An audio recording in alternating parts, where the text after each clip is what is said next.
Tension হচ্ছে? Tension কই না তো। তাহলে অমন ছটপট করছেন কেন? ছটপট ছটপট কেন করব? আমি আমি আমি ঠিক আছি, কিছু হয়নি। সাইকোলজির ভাষায় রেস্টলেসনেস কাকে বলে জানেন? কাকে বলে? Restlessness is the discomfort that arises when something prevents us from relaxing. মানে যখন আমরা কোনো কারণে রিল্যাক্স থাকতে পারি না, তখন একটা অস্বস্তি তৈরি হয়। আর তার থেকে কি হয় জানেন? কি হয়? অস্থিরতা। যেমন আপনার হচ্ছে। বাহ, আপনি সাইকোলজিও জানেন? জানতাম। তবে শরৎকে আর ঠিক করে জানতে পারলাম কোথায়।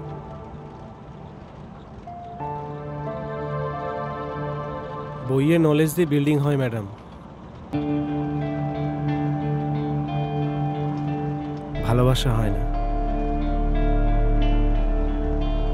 এই যে আমি অ্যাকাউন্টেন্সি স্টুডেন্ট ছিলাম, কিন্তু হিসেব মেলাতে পারলাম। জীবনের আসল জায়গাটা এসে হিসেবটা গুলিয়ে গেল, হিসেব মেলাতে পারলাম না। আপনি আমাকে বলেছিলেন না লীলা কেন আমাকে ছেড়ে চলে গেছে, তার কারণগুলো লিখতে। আসল কথাটা কি জানেন তো, যদি হিসেবগুলো ঠিক থাকতো তাহলে ওই ছেড়ে চলে যাওয়ার কারণগুলো আজকে থেকে যাওয়ার কারণ হয়ে যেত।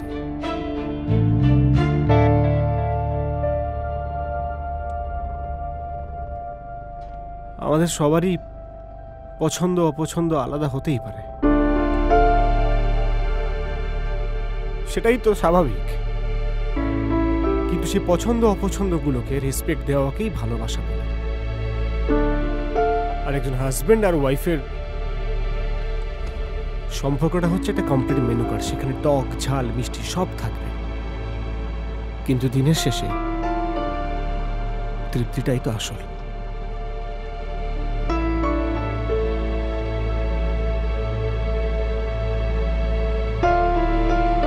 সরি, আমি বেশি হয়তো বলে ফেললাম, মানে এক্সট্রিমলি সরি। না না, ঠিক আছে। আসলে এভাবে কখনো ভেবে দেখিনি। থ্যাঙ্কস।